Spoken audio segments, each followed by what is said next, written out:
Sounds like we're about to get the conversation started. We've got about a few more minutes before we get started. So for those of you who've already joined us, you're lucky enough to be on the pre-conversation with our amazing artist here. So thank you for joining us. We'll get started right around 7 when everybody is signed in. But in the meantime, we can just continue having a little conversation. You guys all look great from where I sit. Oh, yeah. Thank you. Yeah, thank you. Yeah. Looking good. See everyone. I love everybody's background. So I'm just sort of chilling right here in the museum. I'm in the garden, so relaxing. I'm seeing Shawana Roosevelt's beautiful art behind them. I love it. Absolutely love it. Yeah. That's what you do. You got your own collection. I urge everybody buy it so we don't have it at the house. That's right. Well, you know, I feel super honored to be on this call tonight with all of you. We've had such an amazing turnout in the registration tonight, and I know it's because of all of you and your amazing work in the community. So I'm excited about the conversation. Me too. So am I. Yes, I am. It's definitely timely.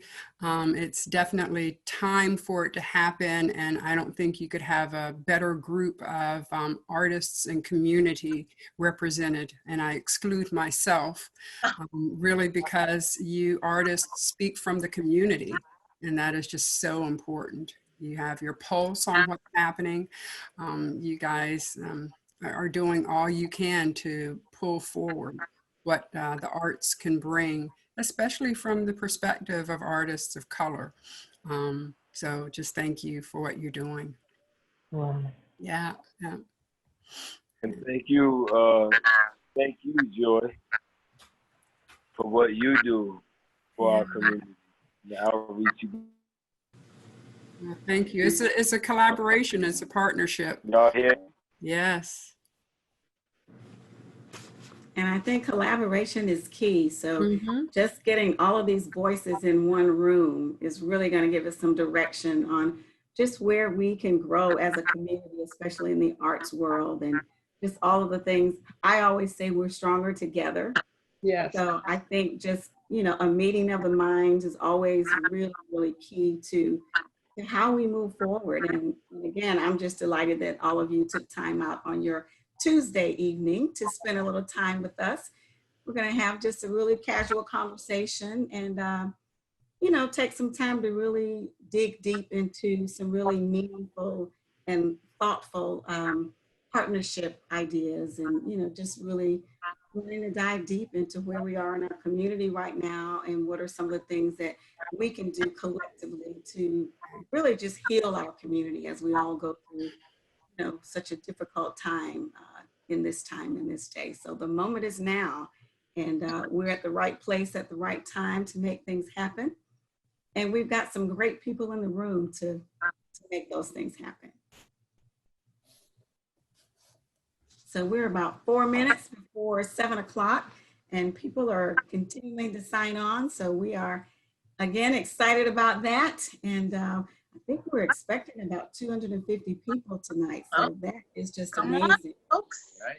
Yeah, yeah. So when we started talking about getting this conversation together, and we often talk about just having dialogue. I mean, I think that's the key to so many things in our community, is being able to sit and have conversation.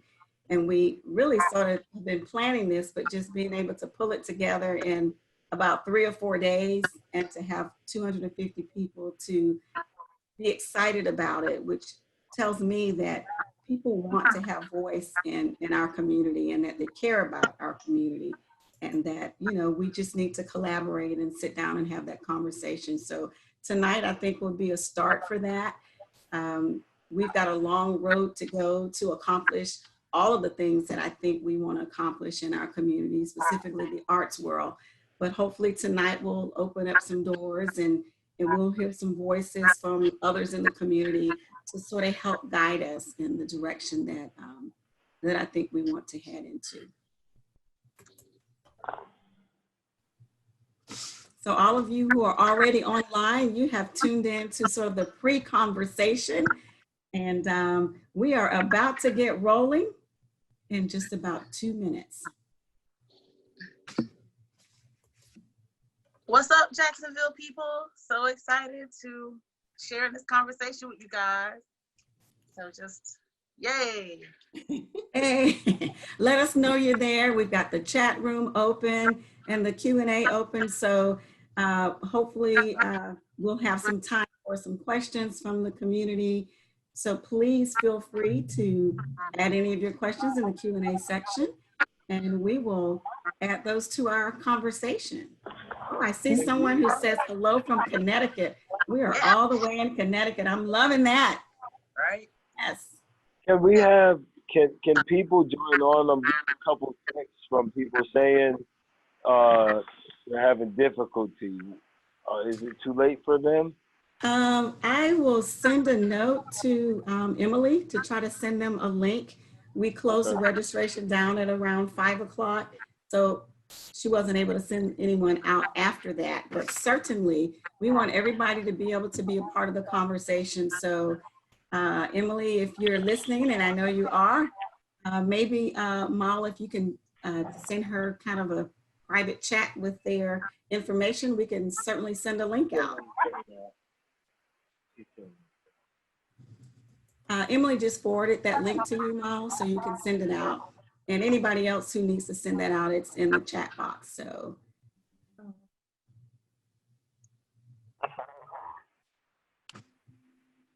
Okay. It's fun seeing everybody sign on. I love it.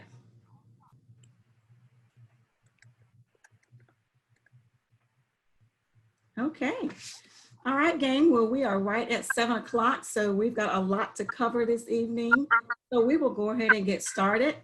Again, I will introduce myself. My name is Wanda Willis, and I am the Director of Community Development at the Cummer Museum of Art and Gardens.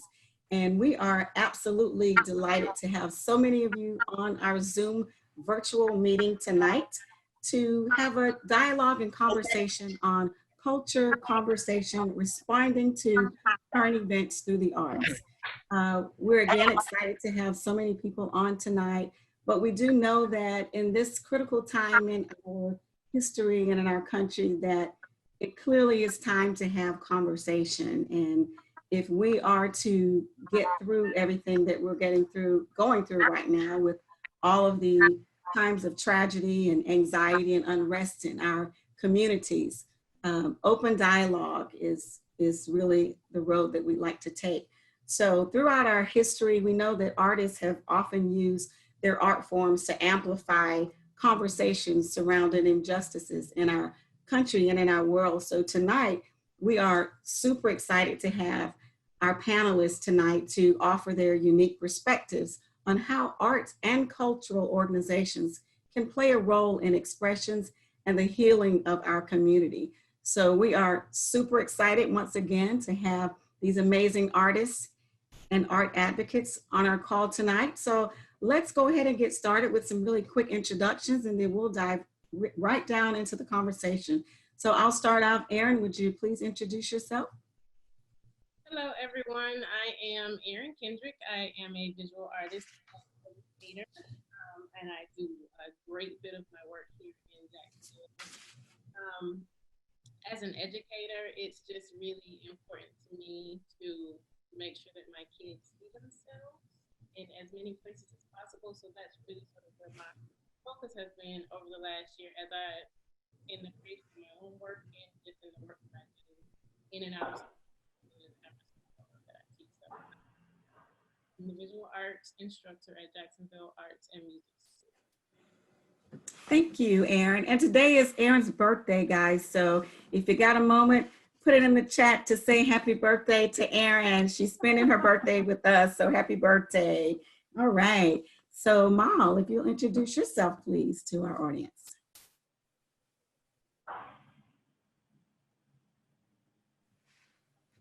I think you may be on mute. There we go.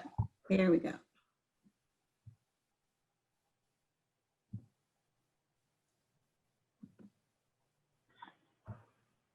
I think you're on mute. There you go. You hear me? Yeah, Oh, we can there hear you you. are. Sure. Okay, great. Hello, everyone. My name is Maul Jones.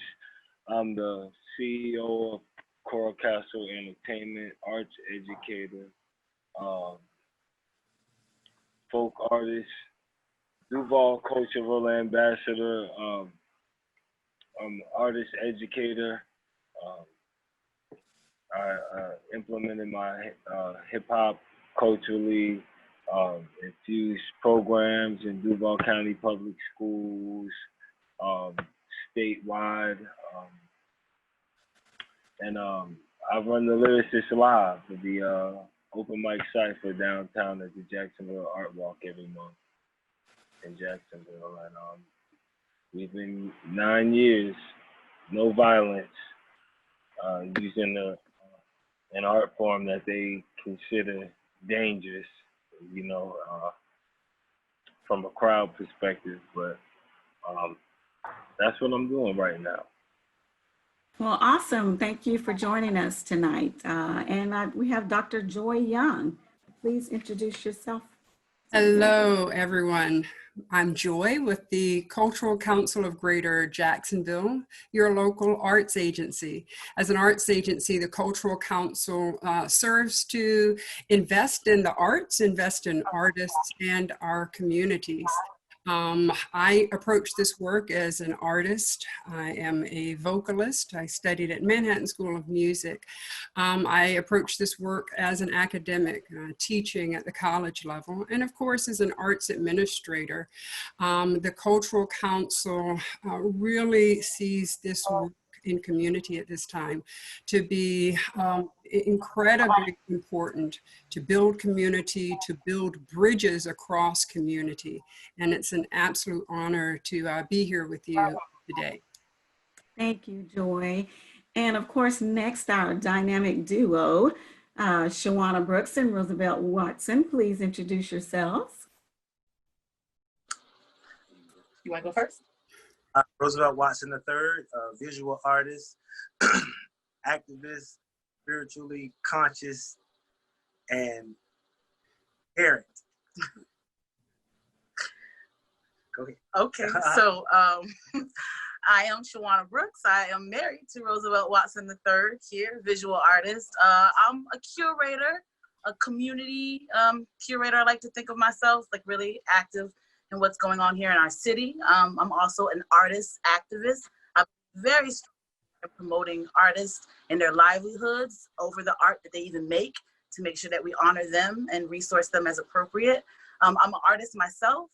I'm a poet and a writer. I do musings and I try to, again, use my words to inspire dialogue and conversation that a lot of times get yielded into my art practice. So, and then my day job is as the development director for Jacksonville Arts and Music School, an organization that I'm super passionate about that empowers the creative leaders of tomorrow. But I like to say we do it today. So a lot of different intertwining within my community and working with all of our wonderful panelists here and supporting the Cummer Museum.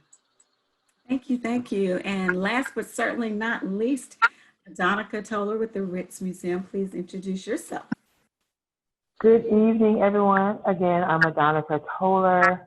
I have been the museum administrator here for 5 years, but I've been part of the Ritz for 20 years. I am a historian by trade, and by way of working here at the Ritz and working with Lydia Stewart, I have become an avid art lover and art advocate.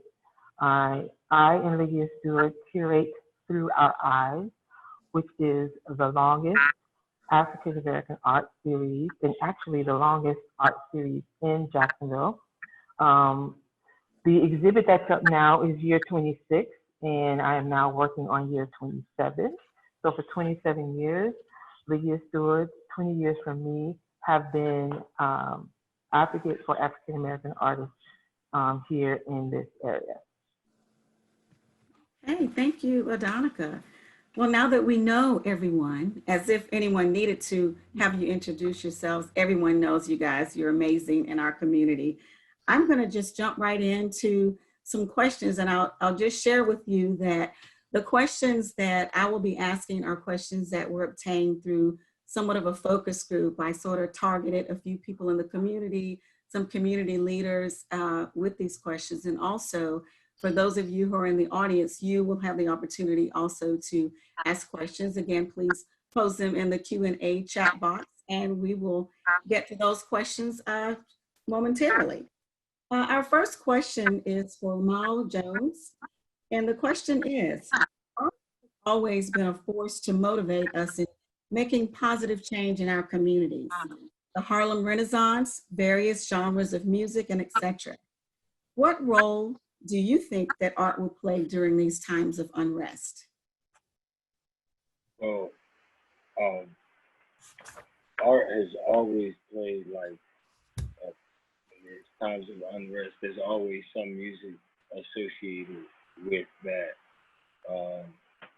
Whether it be back during the Beatles, John Lennon, all the way to the 80s and Public Enemy. You know, in 1989, when Spike Lee put out Do the Right Thing, which is a prophetic film because there's like this gentle giant that was strangled by the police, and it created a riot in the movie. It's a historic scene in the movie, and it just captures, it just shows you in that movie what we're leading up to today in 2020, and that was in 1989. Public Enemy was Fight the Power, like how prophetic and how those songs became protest songs that are still relevant today about the same exact issues. So art plays a major role in any social unrest revolution, and it's going to continue to be like, the art revolutionizes with the revolution. I mean, art and revolution are the same exact thing. That expression, getting it out in ways that words can't express, is a powerful mechanism and tool that artists have. So I think it's going to continue to be like mind-blowing things that people are doing with art when you have things that are going on now going on. Mm-hmm. Do you have any particular artists, musical artists, or other than yourself, that you see playing sort of a major role in that right now? Any of the newer artists that you can think of? That? Yes, definitely. You saying that makes me think about my brother Thriller, that I met over in London when I went over with the Cultural Council in 2016. I met a rapper over there named Thriller in Bristol, England, and we are currently collaborating on a track and an album to document these times and what's going on. So he's telling it from his perspective, the riots and the protests that are happening over there, and I'm telling it from my perspective. And we met, you know, on an art project. Me doing, taking my art to the next level. I met an artist across seas, and now we're taking what we're saying with our messages to the next level. And it's just how art works. Art is the language of the revolutionary. Like, whenever you see, or even dictators' movies, they put big statues when they come conquer a nation, as if the nation, it's not enough to conquer a nation. They put a statue, a symbolic statue there that's really an art form, you know, as a message that constantly speaks without them. And I think art will continue to do that. Great, thank you. Thank you for those thoughts, and appreciate that. So our next question would be for Joy. How can we as artists and cultural institutions strive towards a more equitable future through collaboration? Wanda, that's a great question, as both of us work with institutions, if you will. So I'm going to address this from three different perspectives. From the perspective of a person and people, what might we as people do? What might our organizations do? And then what kinds of processes?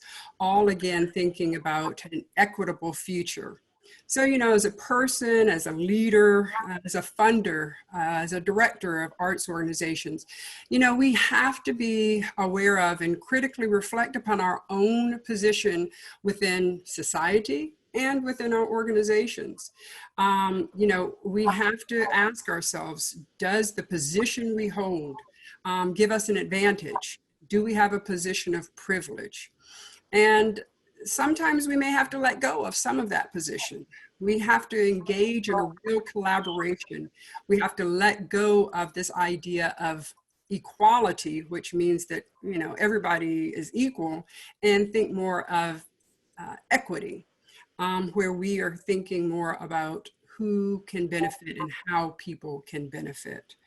You know, we have to, as people, look around the room and saying, are we engaging the same people who look like us, or do we engage different people and ask different perspectives? We have to, as people, acknowledge the kinds of biases we have in our work. Something that I always find interesting as I read grants, and I've done quite a bit of grant reading, both nationally and locally.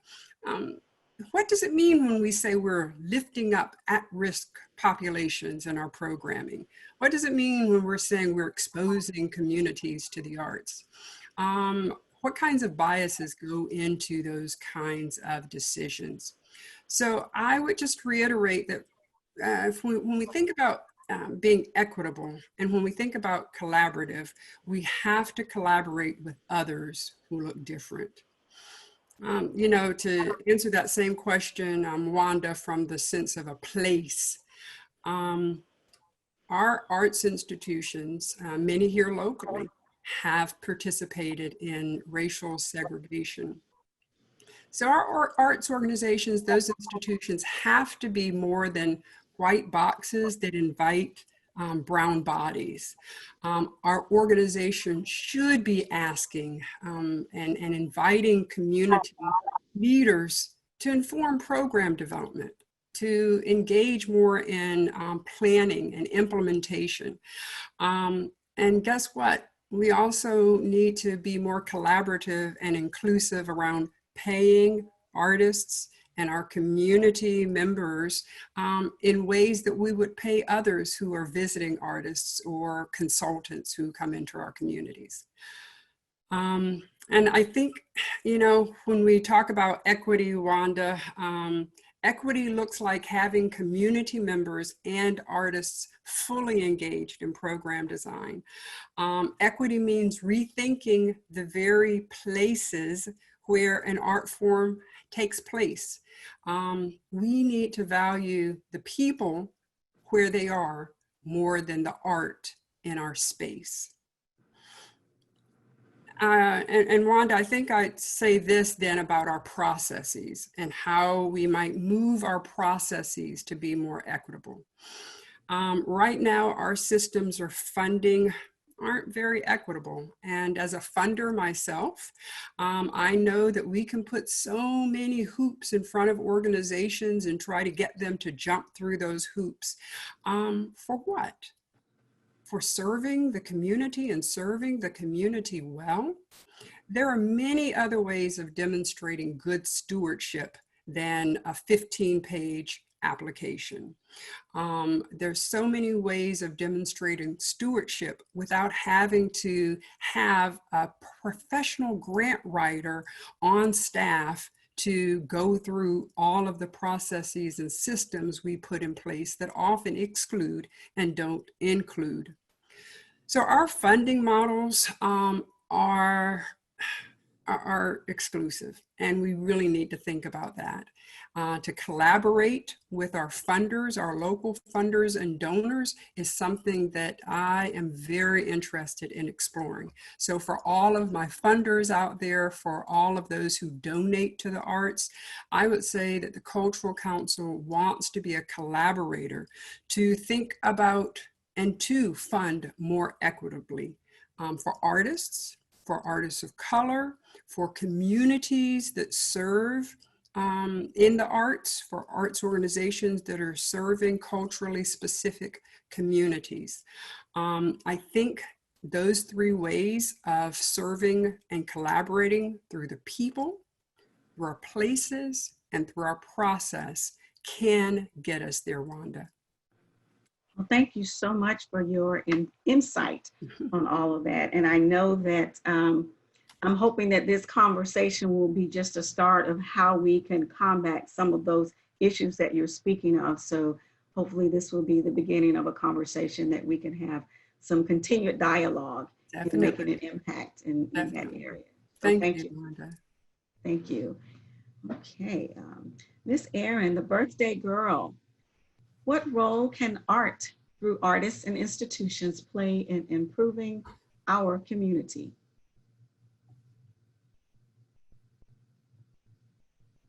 I think one of the first things that needs to happen is that artists and institutions need to sort of start where they are and acknowledge where they are, sort of like the truth about what's been happening.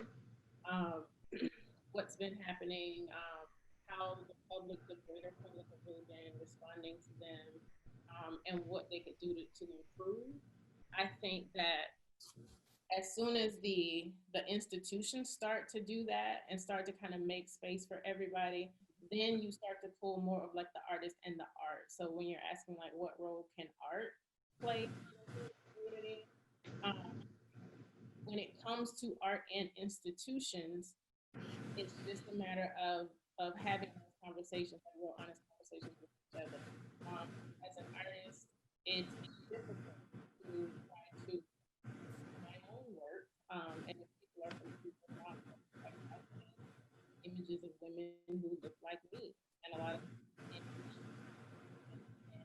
it's in you know, a lot of different places. That's not what I see a lot as an educator. Also a bridge I'm a bridge to my students. I'm taking my students into an institution, or I'm taking my students into I want them to be able to see themselves and understand that this is something not only that they could do in just as in terms of being a viewer, but also something that they could do, because I'm also in that work. I'm also trying to help create artists, the artists of the future. Like, we can do all this work right now, but who's going to pick up that torch behind us?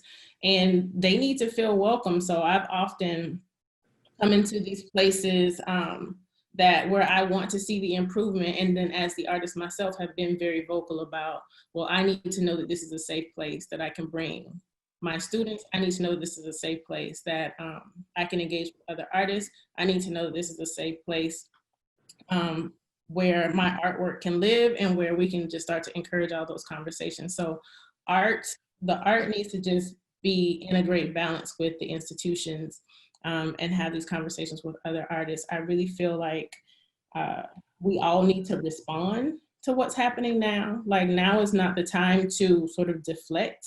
Now is not the time to hide away. So I know everybody's not sort of like a political artist. Everybody's not, into making work about very heavy things, but the time is now. We're kind of at a reckoning point right now. And, you hear people say all the time, you don't really want to be like on the wrong side of this once we kind of get past this point. So in terms of improving and seeking improvement and wanting things to be better, we need to collectively decide what better looks like, and we need to take the steps to make that happen. And just like Joy said, that means bringing a lot of different voices to the table. I know the conversation right now is centered around voices of color and making space for voices of color. And it just needs to happen. Simple as that. You know, it just needs to happen. And the only way for us to do that is to start actively making improvements. So conversations like this are important. Those conversations that happen out in the public, those conversations that happen internally, the whole diversity and inclusion conversation has to extend from like boardrooms to staffing to outreach to everything. So I just feel like as artists and as institutions, we need to have honest conversations. We need to respond fully and wholly to what's going on. We need to acknowledge that some people need certain things from us, and we need to just do the work and make those things happen. So I really want to make sure that I'm doing my part. And right now, for me, doing my part hasn't really been in my own artwork. It's really been in the classroom for me. It's really been about trying to get my students to understand what's going on as human beings and as artists and as makers and how they should respond to that. So, okay.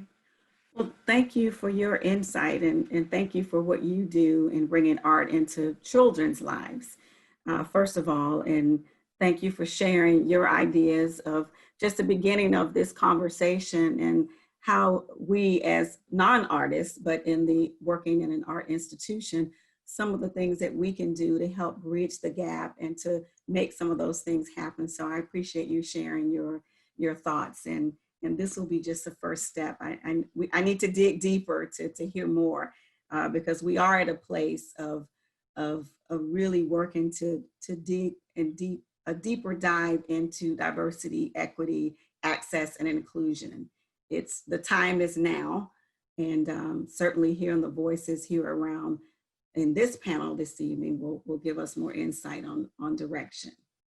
So our next question is for Roosevelt Watson. Okay, COVID-19 and recent protests in our community have shown a light on inequities for people of color. How are artists documenting this? And further, how are they using art as a platform to help bring about a change?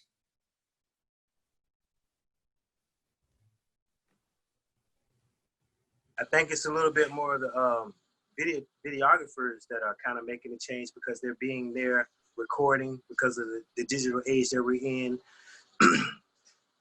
It's not as much of the painters now, it's more of the photographers and the people that are have their feet on the ground and are actually in places that these tragedies are happening.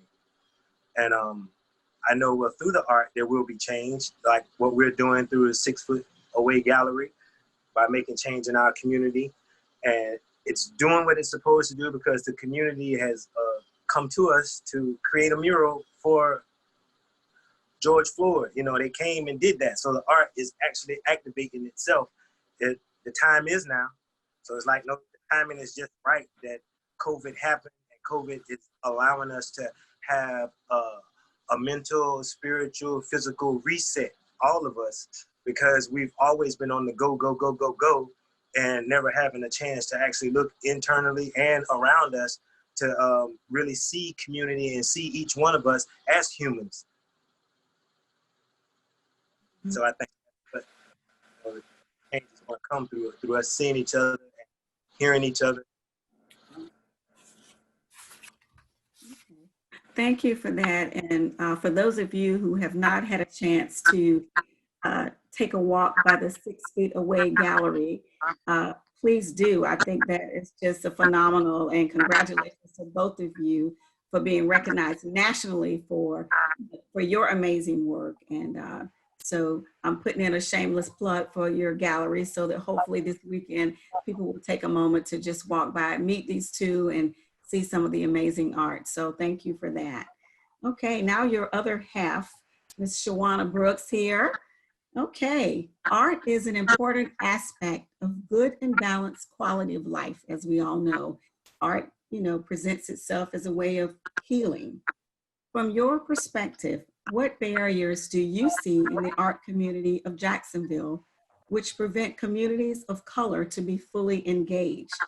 And speaking specifically to the Cummer, what are some steps that you would like to see it take to undertake to remove those barriers? I know that's a deep, heavy question, but I know you got it. I know you got it. Or a five-parter, but okay. It's easy. Is it now? Okay, so, right, that's a very great question. And so much of my work has been right to that point, right? Why aren't community of colors, and Black people, like, I don't want to keep saying communities of color. We're all Black people in this panel. I want to speak to what African-American Black people are having challenges in getting access into these institutions. And we have to be quite honest, it's because they're not thought of in that beginning. They're the afterthought. Here comes this particular month, or here comes this interest that we now must look at Black artists to communicate that message. Instead of seeing their whole full life experiences, you literally just talked about artists being that kind of centerfold for us and those communicators, whether it's good or it's bad times, right? They have that ability to be our truth tellers, our sayers, because they're internally looking for a way to be able to communicate that, whether they're visual artists or poets or dancers. It's all in their expression. But beyond that, people get very challenged when those people want to express that hurt, that trauma, that pain. They don't want to be, we have to make it, again, very academic for those folks that are coming into it, where it's just like, I just need you to see me dance right now because I'm hurting.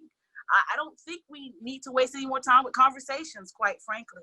So if you're asking me what I feel personally that the Cummer Museum itself could do to combat some of these issues is you have to take a really good look at your leadership from the top down. Surely you maybe made some interests into your programming.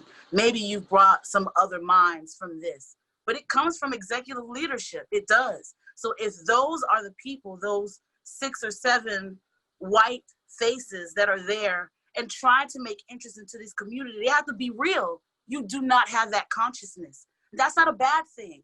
That's why you have to invite other people, not only to your table, but to your meal consistently. They have to be there, again, like we said, from that beginning to that end. So I challenge you all as an institution. And unfortunately, that means that maybe there has to be a transference of someone, a part of that.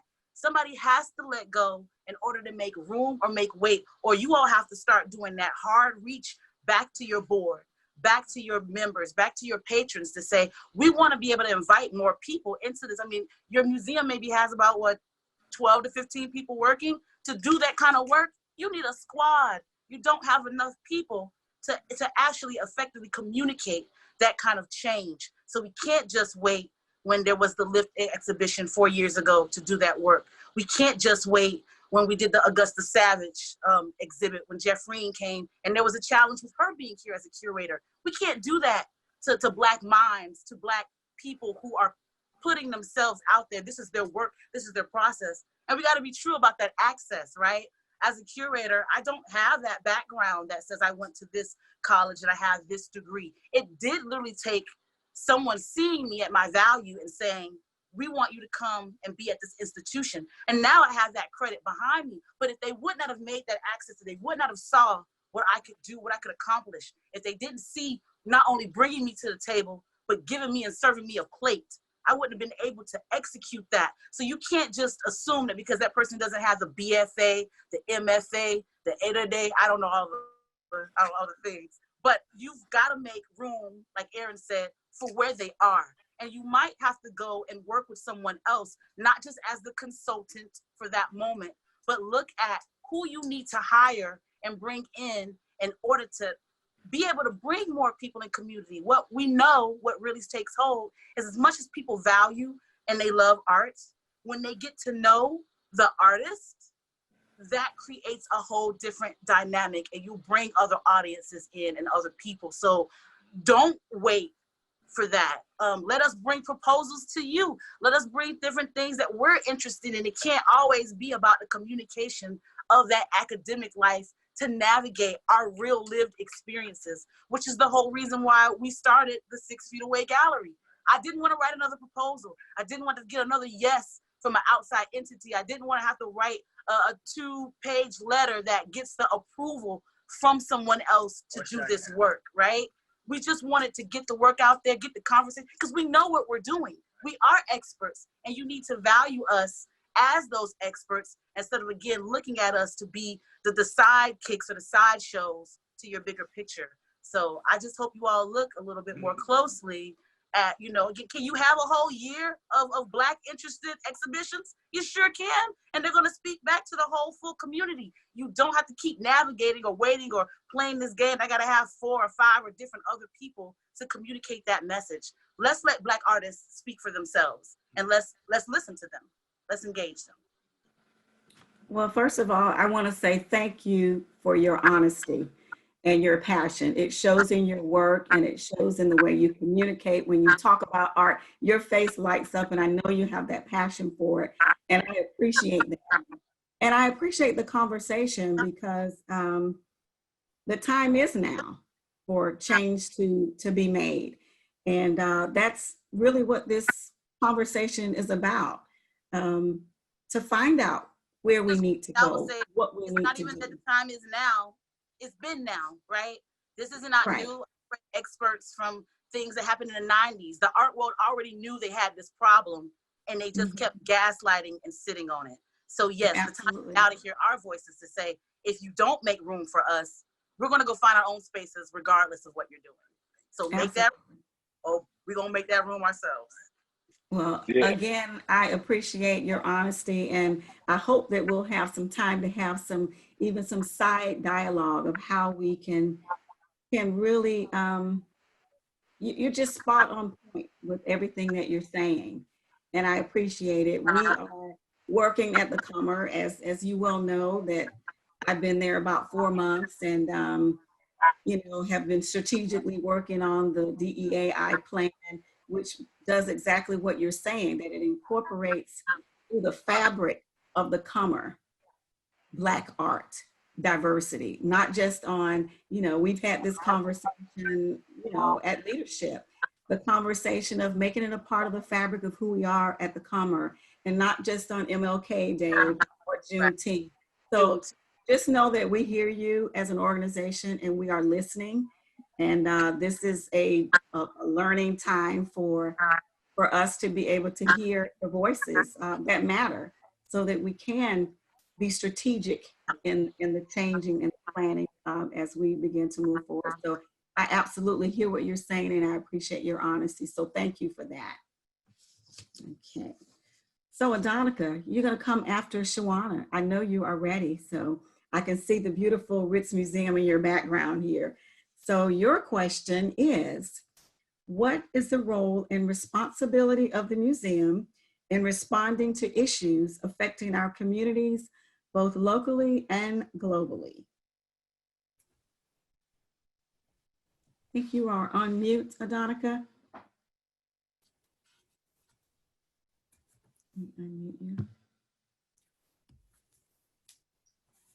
We can't hear you, I think. There you are. There you are. I've kept being muted. All right. So really, Shawana just is a great lead in to what she said.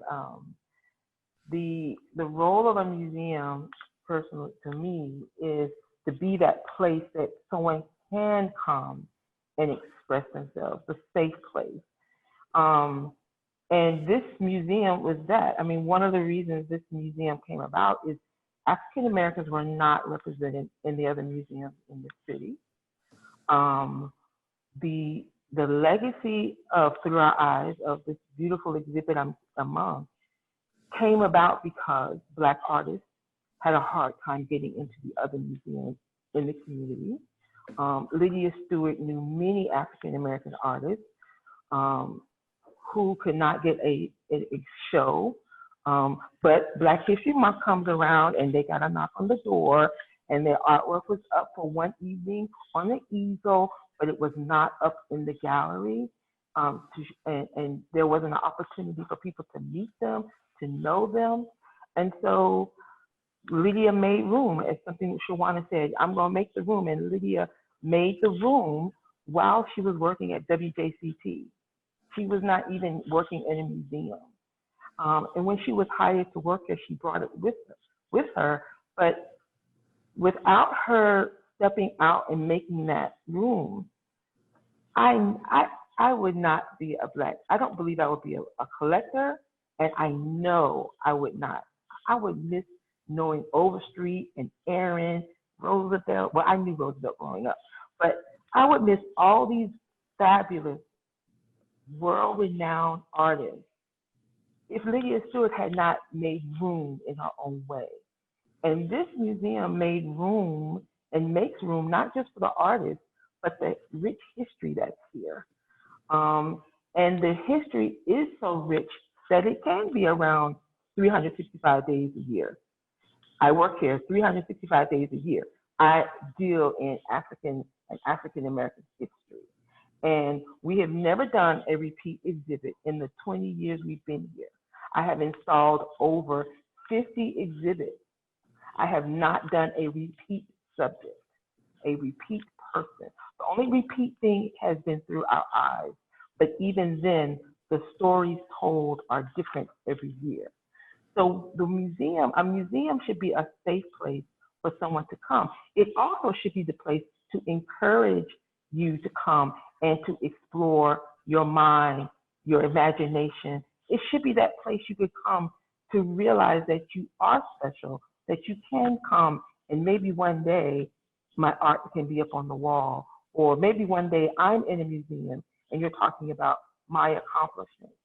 So the responsibility as an institution that says that we celebrate arts and culture, we cannot narrow it down to which art and culture we want to display.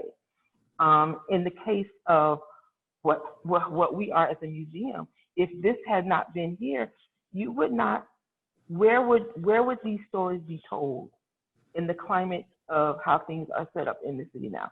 Where would these stories be told if we were not here? If Dorothyville Historical Society was not here?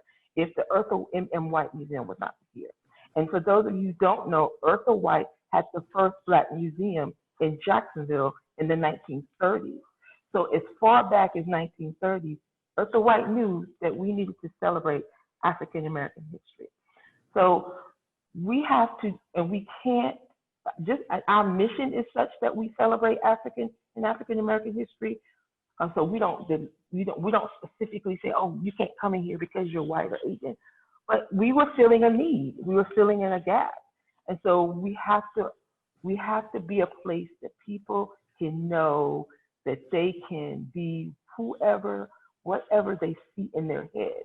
We always see in our head that thing we want to do, that thing we want to be.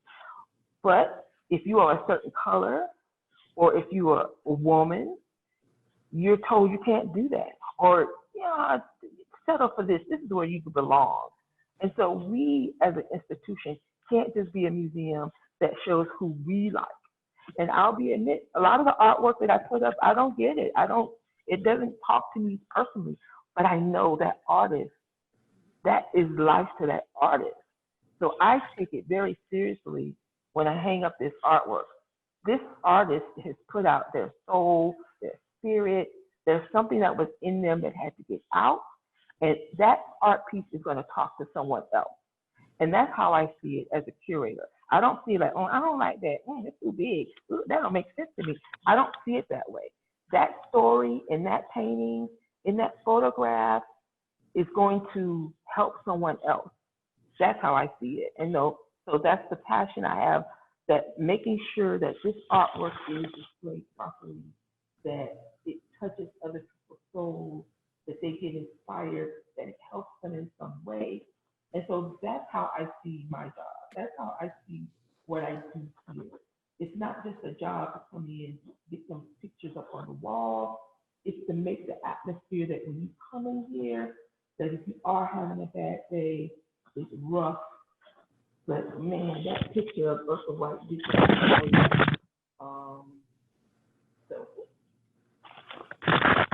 Sorry about my headset. That picture did something for you, that painting did something for you, and you feel better.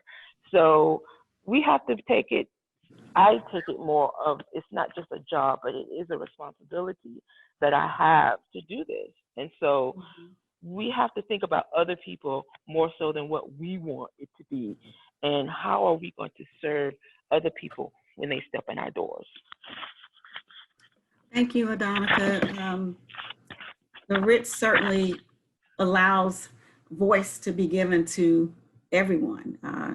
I have always enjoyed the exhibits at the Ritz. Stories, I'm not from Jacksonville, so it's always been really important to learn more about the history of Jacksonville. And through the Ritz Museum, I've been able to do that. And I know that others in the community have been able to do that as well. So I appreciate your insight as well. And as we sort of move along, we've got about 15 or 20 more minutes. So we do have some time for some questions, and it looks like we have quite a few questions here. So let me see what we've got in our chat box here. Okay, lots of comments, guys. So all of the questions that we don't get to this evening, we of course are going to compile them in some sort of information so that we can share them with everyone. But you guys are getting great reviews, great information. Oh, let's see. Trying to find the questions here. Wanda, while you are looking at the questions, I would like to say thank you for laying bare your organization for the kind of critique and information Shawana shared. I think more organizations need to be bold and willing to be able to ask themselves, why don't we have more inclusive programming? They have to be able to ask, why aren't we more engaged in the educating of the next generation, and then creating space for them to actively participate. We have to demonstrate, as so eloquently said by all of our panelists, that our inclusion means side-by-side inclusion, not always through a Western European lens, but from the perspectives that we provide as people of color, of African Americans. So thank you, Wanda, for being willing to have that surfaced in your organization. And I would then challenge our other organizations to ask those same hard questions and be willing to hear the answer and be willing to change. Thank you. Thank you for that. Yes, we are laying ourselves on the table here because I am just really interested in hearing what the pulse of the art community is. I won't be good at my job until I understand what is needed and how we're able to make change and move forward and be more inclusive in the work that we're doing. So I appreciate all of you sharing your information with me tonight. And of course, we'll take this back to our leadership team. And this, of course, is just the beginning of the conversation that there'll be more conversation. And I hope that all of you will be a part of that. So on that, let's see, I've got one question here. Does the Cummer have, okay, I don't know if I know the answer to this question, but it says, does the Cummer have a budget for acquisition of works from local artists, specifically Black artists? I do know that, that's probably a question for our exhibition person and our budget person, but I do know that we do have a budget each year for the art that we bring into the museum. So absolutely, as we begin to sort of unveil what our plan is to weave diversity in the fabric of what we're doing, then certainly African-American artists and Black artists should be included in that as we strategize and plan. So the answer to that question would be yes. So let's see, next question. I don't know, I'm having trouble finding the questions here. Okay, hold on. Emily, I'm not seeing the questions here. Okay, here we go. What challenge or ask would the panelists have of their white colleagues in the art world as we find ourselves at an inflection point to make significant progress in racial and economic justice in this country for Black Americans? Who would like to take that question? I think one thing, and I'm trying to speak, I saw in the comments that people couldn't hear me really before. So one sort of really important thing that needs to be understood right now is that we are very much past the point of asking, I think. I mean, this is not, it's not a teaching thing right now. Like if you can do the things that, if you can do the things that you've needed to do for other communities, and you've been able to do that well all this time, then you know how to do those things for Black artists.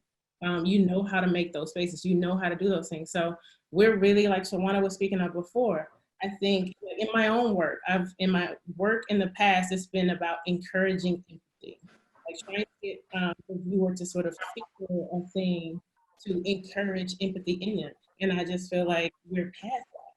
Like if you don't get it by now, or if you don't use what the tools that you've had up to this point to go back and kind of learn, like the information's out there, you know. So it's just like, do the work at this point. Do the work. We shouldn't have to sort of hold people's hand to sort of make space for us and all that. So I really think when because we're talking about and getting that question a lot lately, or something similar to that, and it's just like, hey, You should know. or just do the work. Just do the work. Do the work. A lot of times you know what to do. Just you know, we're human beings. You're human beings. Let's just do the work with each other. So. Okay, thank you, Erin. This next question I think is probably for me as the moderator. I guess I get to answer this question. How is the Cummer further engaging and promoting local Black artists, programming, art acquisition, and paid internships? As I shared earlier, as we sort of unveil our DEAI plan, it's going to be woven into the fabric of everything that we do. So as my role at the Cummer in engaging the community, you know, part of that is engaging the entire community. The museum should look like our community looks, with whether it's the arts, the art exhibitions, the people who attend programming at the Cummer, our board, our staff, you know, all of that should reflect where we are. And where we are at this point is in the process of really evaluating and really creating a strategy as to how we do that. And as far as the paid internships, you know, we're looking to even perhaps partner with the local HBCU to have some Black students to come through internships so that they can understand the interworkings of how a museum works. There are careers in art that many students have no idea that they can become a curator, or they can become so many other careers that are in art. So we are working. Please know that, as I said earlier, we are listening, we hear you, and you know, we're working strategically as to how we make those changes and just weave that into what we're doing. And you know, will it be easier? Will it be done overnight? It won't be done overnight, but there are steps and strategy that we're putting in place so that we can address some of the issues that we've talked about here tonight on this panel. Any other questions? We are right at around 7:51. I've got a couple of other questions that, let's see, one more came in. Okay, let's see, what have we got here?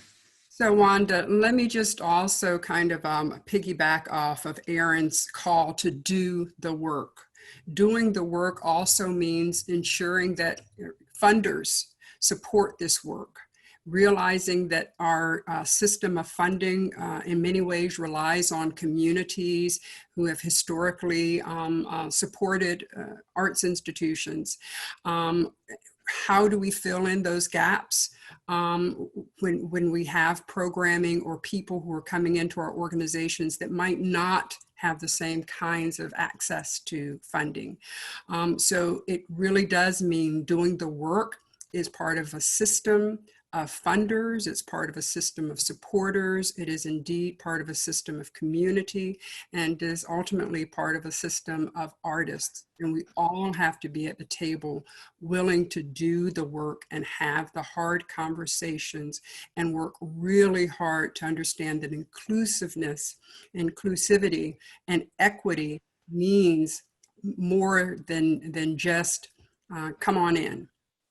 It means changes in our programming. It means inviting other voices, not just Black voices. We do have an Asian community in in Jacksonville. We do have a Hispanic community in Jacksonville.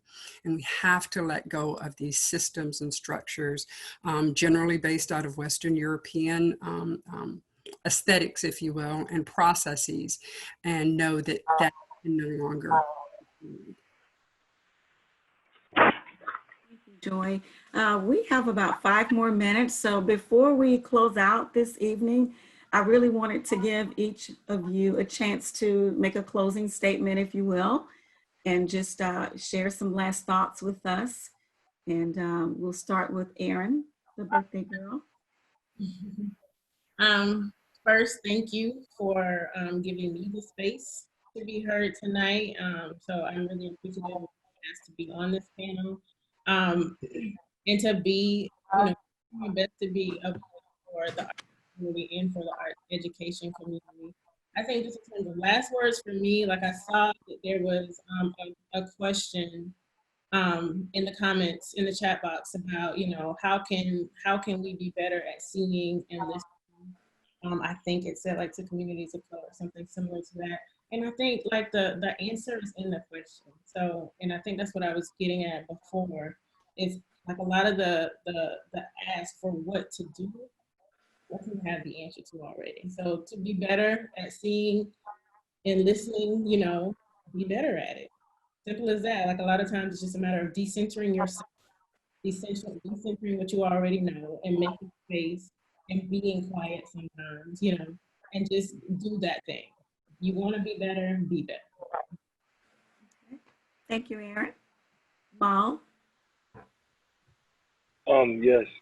Again, thank you very much for having me. And I want to thank Jacksonville in particularly, the cultural organizations in Jacksonville that are all standing up. I mean, not just the Cummer Museum, MOCA, Players by the Sea, Playhouses, different organizations are want to use, let us use our voices to communicate our message to the community, and they're not restricting. And what we're used to having is fighting back and forth.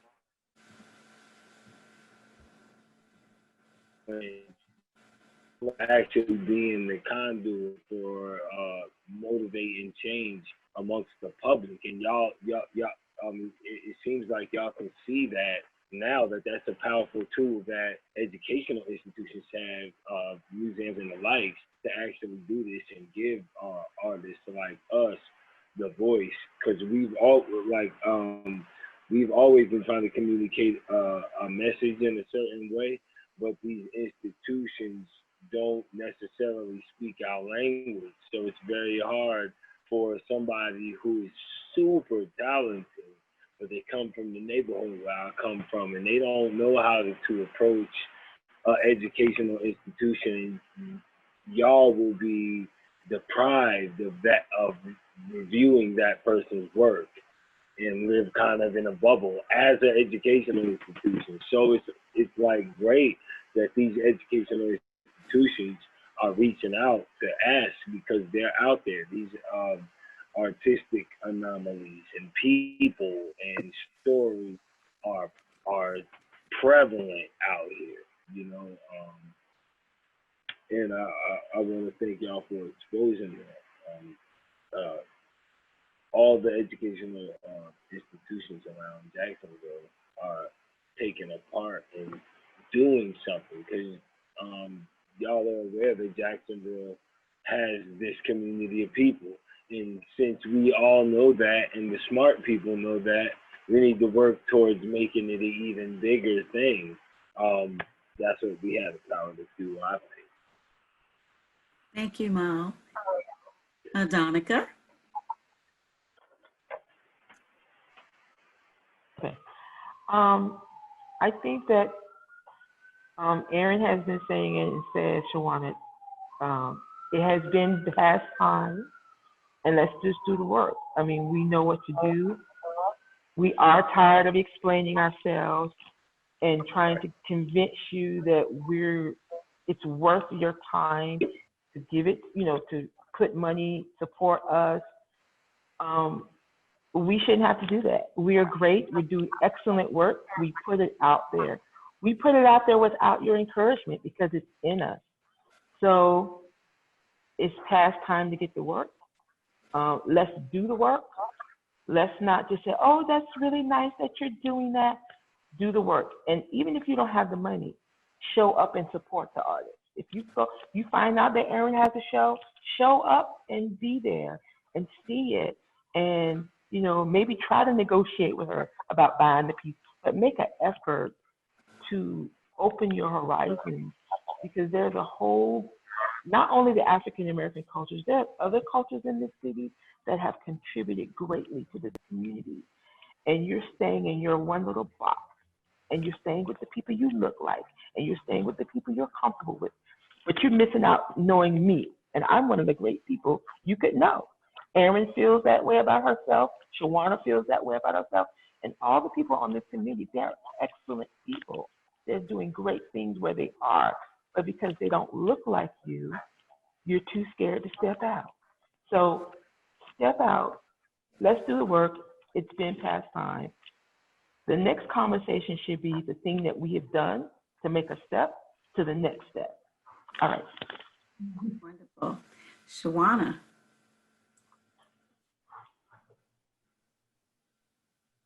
So, all of my beautiful counterparts here on this panel have said pretty much the things that I would say is my last point. But of course, buy work and support Black artists and support Black organizations. Stop waiting for a third-party individual that you feel more comfortable who could be doing a piece of that work and then allowing them to get an even smaller part. You want to see the Ritz be the Ritz that it should be? Put your money and your resources and let's donate to the Ritz. Let's donate to other Black local nonprofits that are doing the work and make sure that they're resourced fully, even in these partnerships. Don't look for them again to be your partner just to be able to get a grant that speaks to social equity or diversity or inclusion. True equity, again, is stepping out of the way sometimes because you are at that point. And until I think the point that you made, so like our white colleagues, right? When someone comes to you to do this exhibit, to do this program, you need to go ahead and deflect to your counterpart of color. Maybe that person will bring you in as a consultant, but until you really, again, look at your circle that looks for you to be the person to talk about this culture, that's going to continue to be an issue. You've got to look at your own lens and see where your value is and where the work you can do. As we all said, like, no one's going to sit here and tell you what that work is because you've been doing the work. Just do it, again, with that navigational purpose, that you're going to be more inclusive, that you're going to allow more people to the table, that you're going to say, you know what, I maybe don't know this. It doesn't matter who I'm married to or who I'm in a relationship with or who my friends are. That's not my lived journey. So I'm going to have to go and get someone else and fully resource them as that consultant, as that curator, as that programmer, as that exhibitionist, as that Black artist. Don't shy away from the work. Get to know and spend time with these individuals, see where you can support them, and stop waiting again, like I said before, someone else has to come in and convince you that this is a person who is an expert and knows their worth. Know that if we're doing this work, we have value, and you should value us at that point without us, having to make place and room for that. So Roosevelt, I don't know if you have anything else to say after. I want to say ditto. out of my heart, and to have Black women engaging and activating this space is fantastic and phenomenal, because I love my mother, I love my daughter, I love my sisters. I love my aunties, and y'all and all of that. No, go And say your wife. And my wife. Well, that goes without saying. It goes without saying. That goes without saying. That goes without saying, so we are good. So thank you for that. Joy, did you have something you want to say before we close out? So we've heard over and over again, do the work, and let's assume that we are afraid of doing the work, or we need tools. So I'm going to share two tools. One is called racialequitytools.org. They have a specific area that speaks to arts equity. And it does take a more global approach, literally global, the world. But many of the strategies this document and this organization provides certainly applicable here in this community. And another tool called the Racial Equity Institute. They're an organization that provides training and education and quite a few resources. So part of doing the work may be about doing some of your own homework. So I would ask our leaders to take a few moments and visit those websites, and there are others out there. And as Cultural Council, we do believe that serving all is part of our mission. There is no exclusion. All cultures, all people are welcome. And I would like to say that in closing, that the symbolism that this community has the potential to provide is symbolism that is counter to what has just been turned down and torn down. It's symbolism that demonstrates equality, demonstrates equity, and demonstrates a place for all. And that's what Jacksonville has as its future. And all of these artists on this panel are very capable of producing part of that future, as all of Jacksonville's artists and cultural community are as well. So thank you so much, Wanda, for having me on the panel, and I'm honored to share this panel with so many of Jacksonville's finest. Well, thank you to all of you, amazing panelists, for just spending the evening with us. And it certainly has been very enlightening, and I hope that this will be the beginning. Well, I know that this will be the beginning of a conversation that needs to be had, the work that needs to be done on our end. You know, we're opening up to listen and to figure out how we make this change. And the time is right now to do that. So I want to thank all of you again for serving on the panel this evening. And of course, all of the participants out there, the audience, you have been amazing. And I hope that you will take some time to support the artists that are on this panel this evening. And of course, the Cummer will be opening very soon. You should hear more about that very soon.